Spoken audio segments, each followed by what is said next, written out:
हर दिन स्वस्ति सिद्धार्थ से मिलने जंगल में जाता था। जब वह दोपहर तक घास के 2 बंडल काट लेता था तो वह सिद्धार्थ के साथ दोपहर का भोजन करता था। लेकिन जैसे जैसे सूखा मौसम जारी रहा और ताज़ी घास कम होती गई, अक्सर दोपहर हो जाती थी, इससे पहले कि वह अपने दोस्त और शिक्षक से मिल पाता। कभी कभी जब स्वस्थी आता, सिद्धार्थ ध्यान में बैठा होता और लड़का थोड़ी देर के लिए चुपचाप बैठ जाता और फिर जंगल से निकल जाता, क्योंकि वह अपने शिक्षक के ध्यान में खलल नहीं डालना चाहता था। लेकिन जब उसने सिद्धार्थ को जंगल के रास्ते पर धीरे धीरे चलते हुए पाया तो वह उसके साथ हो लिया और कभी कभी सरल बातचीत भी की।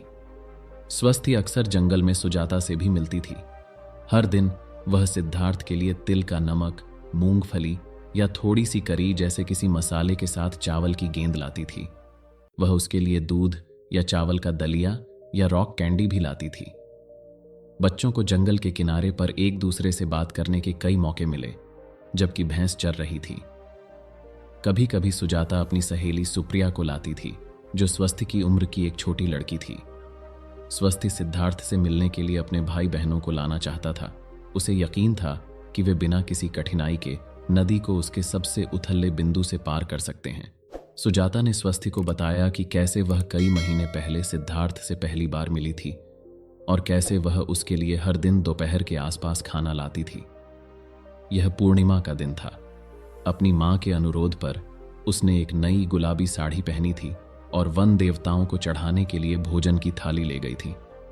उसमें केक, दूध, खिचड़ी और शहद था। दोपहर का सूरज चमक रहा था। जैसे ही सुजाता नदी के पास पहुंची, उसने देखा कि एक आदमी सड़क पर बेहोश पड़ा है। उसने अपनी थाली नीचे रखी और उसके पास दौड़ी। वह मुश्किल से सांस ले रहा था और उसकी आंखें कसकर बंद थीं। उसके गाल ऐसे ढंसे हुए थे जैसे किसी ने बहुत दिनों से खाना नहीं खाया हो। उसके लंबे बाल, उलझी दाढ़ी और फटे पुराने कपड़ों से सुजाता को पता चल गया कि वह कोई पहाड़ी तपस्वी है जो भूख से बेहोश हो गया होगा। बिना किसी हिचकिचाहट के उसने दूध का प्याला डाला और उसे उस आदमी के होठों पर रख दिया, जिससे उसके होठों पर कुछ बूंदें गिर गईं। पहले तो उसने कोई प्रतिक्रिया नहीं दी, लेकिन फिर उसके होंठ कांपने लगे और थोड़े से खुल गए। सुजाता ने धीरे से उसके मुंह में दूध डाला। उसने पीना शुरू किया और कुछ ही देर में प्याला खाली हो गया। बच्चे, कृपया मुझे थोड़ा और दूध पिलाओ। फिर सुजाता नदी के किनारे बैठ गई, यह देखने के लिए कि क्या वह आदमी होश में आता है। धीरे धीरे वह उठ बैठा और उसने अपनी आंखें खोलीं। सुजाता को देखकर वह मुस्कुराया। उसने अपने कपड़े का सिरा अपने कंधे पर वापस खींचा और अपने पैरों को कमल की मुद्रा में मोड़ लिया। उसने सांस लेना शुरू किया, पहले उथली और फिर गहरी। उसका बैठना स्थिर और सुंदर था। यह सोचकर कि वह कोई पर्वत देवता होगा, सुजाता ने अपने हाथ जोड़े और उसके सामने झुकने लगी, लेकिन उस आदमी ने उसे रुकने का इशारा किया।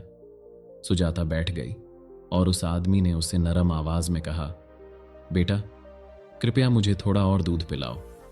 उसकी बात सुनकर खुश होकर सुजाता ने एक और कप दूध पिलाया और उसने सारा दूध पी लिया। उसे लगा कि यह कितना पौष्टिक था। 1 घंटे से भी कम समय पहले उसे लगा कि वह अपनी आखिरी सांस लेने वाला है। अब उसकी आंखें चमक उठीं और वह धीरे से मुस्कुराया। सुजाता ने उससे पूछा कि वह सड़क पर कैसे बेहोश हो गया था। मैं पहाड़ों में ध्यान का अभ्यास कर रहा हूं।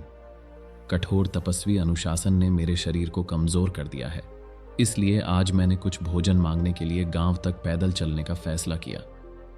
लेकिन यहां तक पहुंचने में मेरी सारी ताकत खत्म हो गई। तुम्हारे धन्यवाद से मेरी जान बच गई। वे नदी के किनारे साथ बैठे और उस आदमी ने सुजाता को अपने बारे में बताया।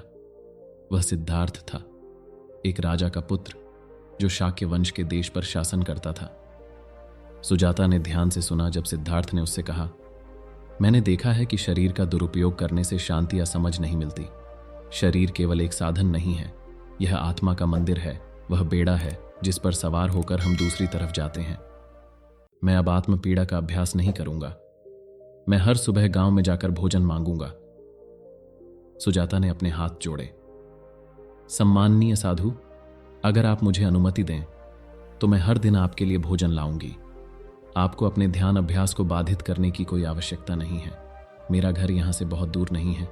और मुझे पता है कि मेरे माता पिता मुझे आपके लिए भोजन लाकर देने में खुशी होगी। सिद्धार्थ एक पल के लिए चुप हो गया, फिर उसने उत्तर दिया, मुझे आपका प्रस्ताव स्वीकार करने में खुशी है, लेकिन समय समय पर मैं गांव वालों से मिलने के लिए, भीख मांगने के लिए गांव में जाना चाहूंगा। मैं तुम्हारे माता पिता और गांव के दूसरे बच्चों से भी मिलना चाहूंगा। सुजाता बहुत खुश हुई। उसने हाथ जोड़कर कृतज्ञता में सिर झुकाया। सिद्धार्थ का उसके घर आना और उसके माता पिता से मिलना उसके लिए बहुत बढ़िया था।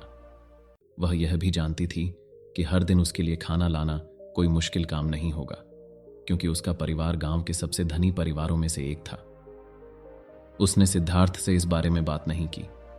वह सिर्फ इतना समझती थी कि यह साधु बहुत महत्वपूर्ण है और उसे खाना चढ़ाना जंगल के देवताओं को एक दर्जन प्रसाद चढ़ाने से ज्यादा फायदेमंद है। उसे लगा कि अगर सिद्धार्थ का ध्यान गहरा होता तो उसका प्यार और समझ दुनिया में बहुत से दुखों को दूर करने में मदद कर सकती थी। सिद्धार्थ ने डांगसिरी पर्वत की ओर इशारा किया, जहां वह रहता था। वह गुफाओं में रहता था। आज से मैं वहां नहीं लौटूंगा। यह जंगल ठंडा और तरोताजा करने वाला है। यहां एक शानदार पिप्पल वृक्ष है जिसे मैं अपनी साधना का स्थान बनाऊंगा। कल जब तुम प्रसाद लेकर आओ तो कृपया उसे वहां ले आओ। आओ, मैं तुम्हें वह स्थान दिखाता हूं। सिद्धार्थ सुजाता को नदी के उस पार उस ठंडे जंगल में ले गया जो नेरंजारा नदी के दूसरे किनारे पर था। उसने उसे पिप्पल वृक्ष दिखाया जिसके नीचे वह ध्यान करेगा। सुजाता ने उसके विशाल तने की प्रशंसा की और अपना सिर उठाकर उसकी पत्तियों वाली शाखाओं को देखा जो एक विशाल छत्र की तरह फैली हुई थीं। यह एक प्रकार का बरगद का पेड़ था जिसके पत्ते दिल के आकार के थे और लंबी नुकीली पूंछें थीं। पत्ते सुजाता के हाथ जितने बड़े थे। उसने शाखाओं के बीच खुशी से चहकते पक्षियों की आवाज सुनी। यह वास्तव में एक शांतिपूर्ण और तरोताजा करने वाला स्थान था। दरअसल वह पहले भी अपने माता पिता के साथ वन देवताओं को भोजन चढ़ाने के लिए इस पेड़ पर आ चुकी थी। यह आपका नया घर है गुरु। सुजाता ने सिद्धार्थ को अपनी गोल काली आंखों से देखा। मैं यहां हर दिन आपसे मिलने आऊंगी। सिद्धार्थ ने सिर हिलाया। वह सुजाता को जंगल से बाहर ले गया और नदी के किनारे उसे अलविदा कहा। फिर वह अकेले ही पिप्पला के पेड़ पर लौट आया। उस दिन से सुजाता सूरज की छाया पड़ने से ठीक पहले भिक्षु को अर्पित करने के लिए चावल या चपाती लाती थी। कभी कभी वह दूध या खिचड़ी भी लाती थी। कभी कभी सिद्धार्थ अपना भिक्षा पात्र लेकर गांव में जाता था। वह सुजाता के पिता, गांव के मुखिया और उसकी मां से मिला जो एक सुंदर पीली साड़ी पहने हुए थी। सुजाता ने उसे गांव के अन्य बच्चों से मिलवाया और उसे नाई के पास ले गई ताकि वह अपना सिर और दाढ़ी मुंडवा सके। सिद्धार्थ का स्वास्थ्य तेजी से ठीक हो गया और उसने सुजाता से कहा कि उसकी ध्यान साधना फल देने लगी है। फिर वह दिन आया जब सुजाता स्वस्थ से मिली। उस दिन सुजाता जल्दी आ गई थी। उसने सिद्धार्थ की बातें सुनी कि पिछले दिन स्वस्थ से कैसे मुलाकात हुई थी। उसने कहा था कि जब स्वस्थ आएगा तो वह खुद उससे मिलना चाहती है। उसके बाद जब भी वह स्वस्थ से मिलती, वह उसके परिवार के बारे में पूछना कभी नहीं भूलती। वह और उसकी नौकरानी पूर्णा स्वस्थ की झोपड़ी में भी जाती थी। पूर्णा को सुजाता के घर में काम करने के लिए रखा गया था जब उसकी पूर्वज राधा की टाइफाइड बुखार से मृत्यु हो गई थी। इन यात्राओं पर सुजाता स्वस्थ के परिवार के इस्तेमाल के लिए अच्छे कपड़े लाती थी और पूर्णा को बहुत आश्चर्य हुआ जब सुजाता ने शिशु भीम को अपनी गोद में उठा लिया। बाद में उसने पूर्णा को चेतावनी दी कि वह अपने माता पिता को यह न बताए कि उसने एक अछूत बच्चे को गोद में लिया है। एक दिन कई बच्चों ने सिद्धार्थ से मिलने जाने का फैसला किया। स्वस्थी का पूरा परिवार आया। सुजाता अपनी सहेलियों बालगुप्ता, विजय सेन, उल्लुविलिक और जतिलिका को लेकर आई। उसने अपनी 16 वर्षीय चचेरी बहन नंदबाला को भी आमंत्रित किया, जो अपने छोटे भाइयों नलका, जो 14 वर्ष का था, और सुभाष, जो 9 वर्ष का था, को लेकर आई। 11 बच्चे सिद्धार्थ के चारों ओर अर्धवृत्ताकार रूप में बैठे और उन्होंने चुपचाप एक साथ दोपहर का भोजन किया। स्वस्थी ने बाला और रूपक को पहले से ही बता दिया था कि कैसे शांत गरिमा के साथ खाना चाहिए। स्वस्थी की गोद में बैठे शिशु भीम ने भी बिना आवाज किए आंखें खोलकर खाना खाया।